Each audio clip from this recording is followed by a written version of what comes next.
Hello everyone, my name is Nathan Rodriguez-Lynn and this is my YouTube channel. Excuse my voice as I'm a little sick, but today I'll be covering some YouTube videos about neural networks that we watched over the week. I have created a summary of each video, kind of highlighting the more important topics of the videos just to kind of create an overview. So without wasting any time, I'll just jump into it. The first video that I'll be covering is But What is a Neural Network? Deep Learning, Chapter 1 by 3 Blue, 1 Brown. Now this YouTube video explains the architecture of a simple neural network, and that is just what we will be starting with. So we'll start with how a neural network is made up, explained by this video.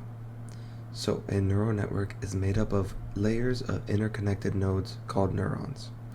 The network begins with an input layer of neurons, each corresponding to a pixel of an image. As with the example that is being used in the video, there are 784 input neurons because the images are 28 by 28 pixels. The input neurons hold numbers that represent the grayscale value of the corresponding pixels, ranging from 0 for black to 1 for white. Now the network also has an output layer of neurons, which is representative of the network's prediction, in this case of recognizing the digits. The output layer has 10 neurons, each corresponding to a digit between 0 and 9. Now the hidden layers are in between the input and output layers and are where most of the computation occur.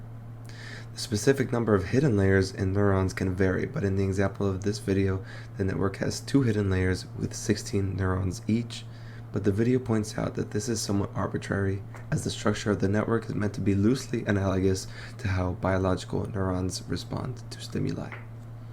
So, how can a neural network recognize digits? The video uses the example of recognizing handwritten digits to illustrate how neural networks function. The process starts by feeding an image to the input layer, with each pixel activating a neuron. This pattern of activation then flows through the network, activating the hidden layers and eventually the output layer. The network's prediction is determined by the neuron in the output layer with the highest activation, which indicates the digit that the network thinks that the image represents. The network is being trained so that it recognizes different images as representing the same digit. The hope is that the hidden layers will pick up on some components of the digits, like maybe some edges or loops that will help it recognize the full single digit. Now, then we go over to the roles of weights and biases. So it is explained that the connections between neurons have weights, which determine the influence that one neuron activation has on the next layer. Now, each connection has its own weight, and the activations from the previous layer are multiplied by their corresponding weights and added together. Each neuron in the network also has a bias, which is a number added to the weighted sum before it is passed to the next layer. Now the bias influences how the weighted sum needs to be for the neuron to become active. The weights then determine what pattern a neuron detects, and the bias controls the sensitivity to this detected pattern. For example, a neuron in an early layer might have weights that cause it to be activated when it detects an edge of a number, while another might be tuned to detect a loop. Now this can create a network of thousands of weights and biases that need to be tweaked. So now we're going to go over to the mathematical representation of the neural networks.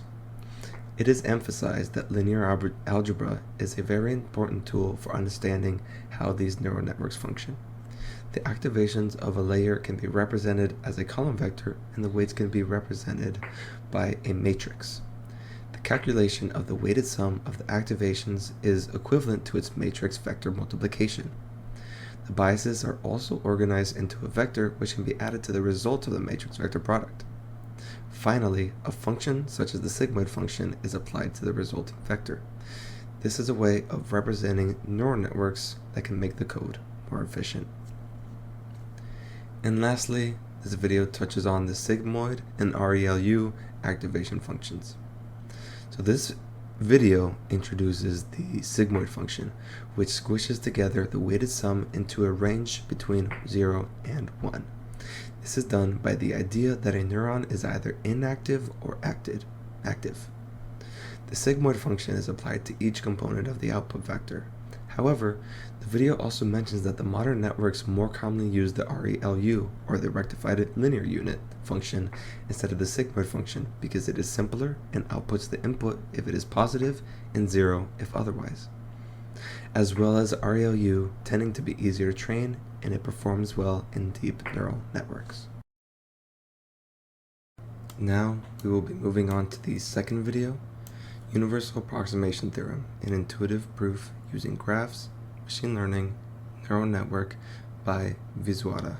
So just to give a brief overview, the Universal Approximation Theorem states that a feed-forward neural network with a single hidden layer containing a finite number of neurons can approximate any continuous function within a subset of inputs to any desired degree of accuracy, and this is possible provided that the activation function is non-constant, bounded, and continuous.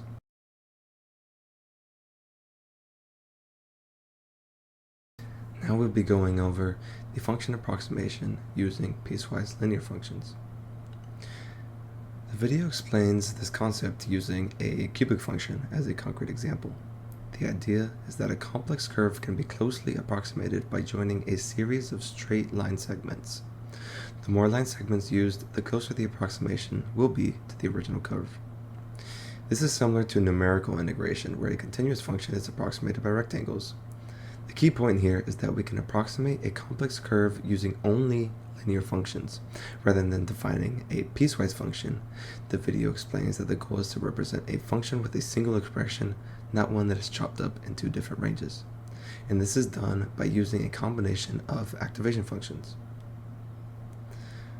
Now, just like the last video, this video focuses heavily on ReLU functions as a building block for creating the piecewise linear approximations.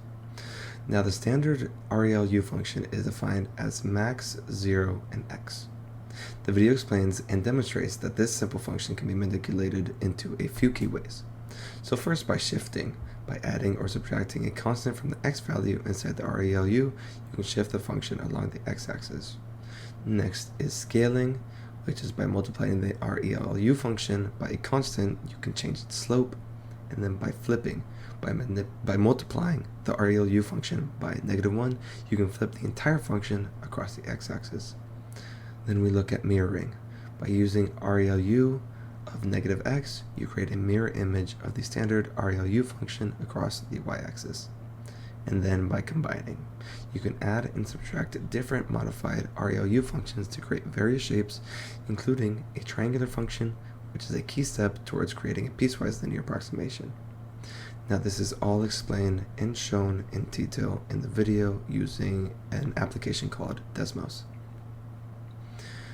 Now we're going to be highlighting the construction of a neural network using approximation functions. Now, this video takes you through a step-by-step process of how to approximate complex continuous functions by combining various ReLU functions. It then maps out this combination of ReLU functions to a neural network with a single hidden layer.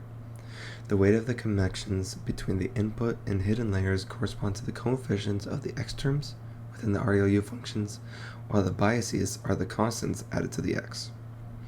Now, the outputs from the hidden layer then go into a summation where they are multiplied by coefficients of each ReLU function, which are the weights of the connections between the hidden layers and the output layers. The outputs of the neural network is then the summation of the weighted ReLU functions, which the video shows is the piecewise linear approximation of the target function.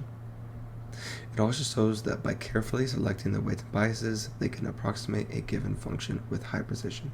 And then the video closes out by highlighting the importance of activation functions. Activation functions absolutely play the crucial role of the ability of the neural networks to model nonlinear data.